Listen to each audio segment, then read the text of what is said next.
Hi, today we're talking about should I bid on my brand name or my company name inside our PPC or Google Ads account. By the end of this video, we'll tell you if you should or should not be bidding on your brand name. Stay tuned.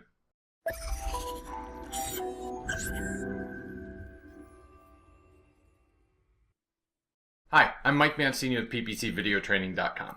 And if you're interested in PPC or Google Ads videos and training, do us a favor, hit the subscribe button below and the little notification bell next to it so you'll be notified as we do release new videos each and every week. So, to get back to why we're here, should you be bidding on your brand name in your PPC or Google Ads account?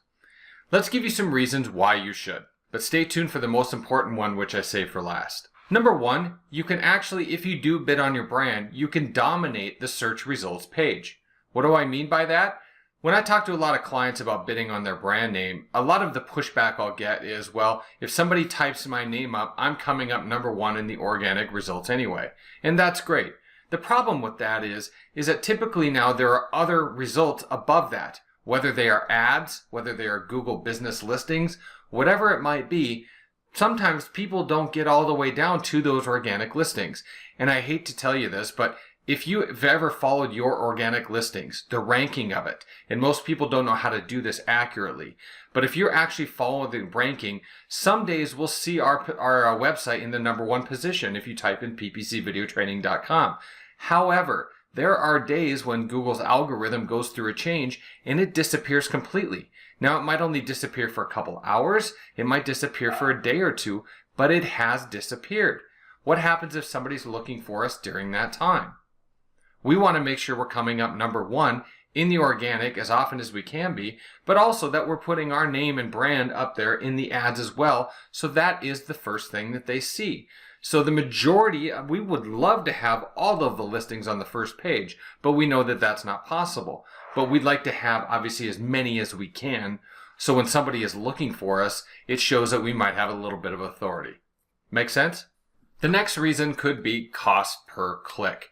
Now, some people I know are bidding a lot for competitive keywords that maybe electrician or a service business or a product that maybe a lot of other people are advertising, therefore the cost might be pretty expensive. But if you are bidding on your brand name and you're taking people to a domain with your brand in it, there's probably going to be a pretty low cost per click. In fact, a lot of the times you're going to find it that might be 10, 20, 30 cents.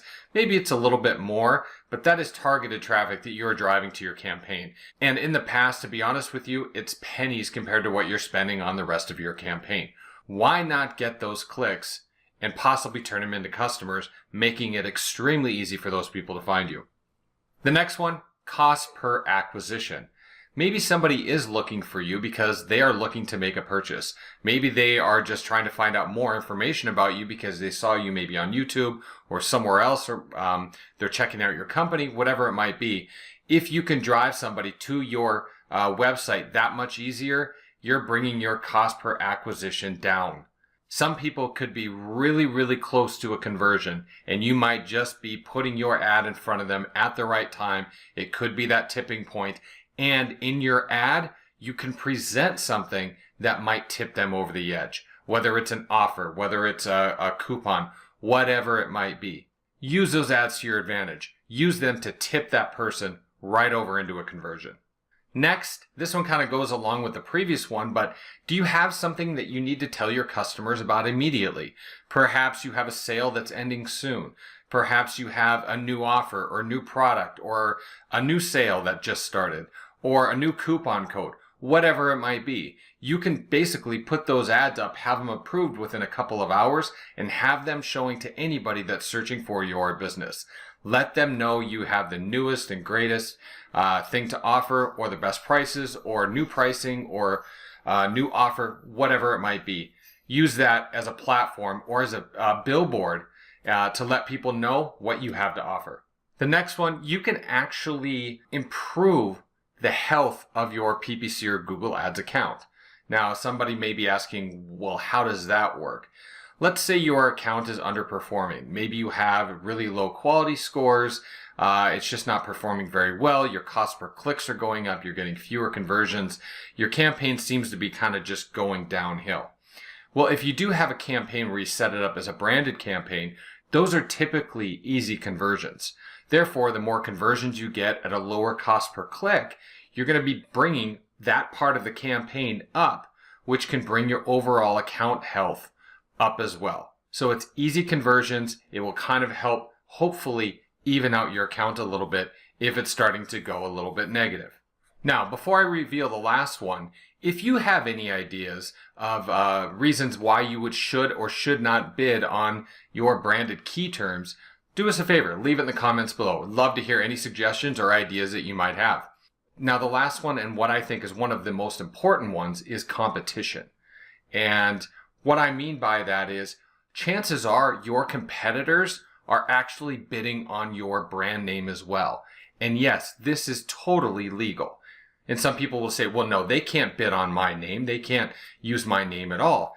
If my company is ppcvideotraining.com, can somebody else bid on that term? Absolutely. They can bid on it as long as they don't use my name in any of their ads or ad copy. Make sense? They can bid on that and they can show their ads up there with me. And some people will say, well, how is that even legal? And if you think about it, now for those of you, I might be dating myself a little bit here, but with the Yellow Pages, back in the day when somebody would look in the Yellow Pages for pizza delivery companies, you go back to the P section, find pizza delivery or pizza, and there's 20 ads of businesses looking right at you. Anybody can purchase the biggest ad if they want to pay for it. So it's just like that. Anybody can purchase your brand term or keyword as long as they don't use that in their ads. But your competitors are probably doing it for you. Do you think you should be doing it for yourself? You want to make sure they're coming up above you if you just start depending on your organic listing. They're coming up above you as far as the 1, 2, 3, and number 4 ad section. So don't you want to make sure that you're coming up above them there, so you're coming up at the top? They might have an ad, but then you're coming up first in organic. See what I mean?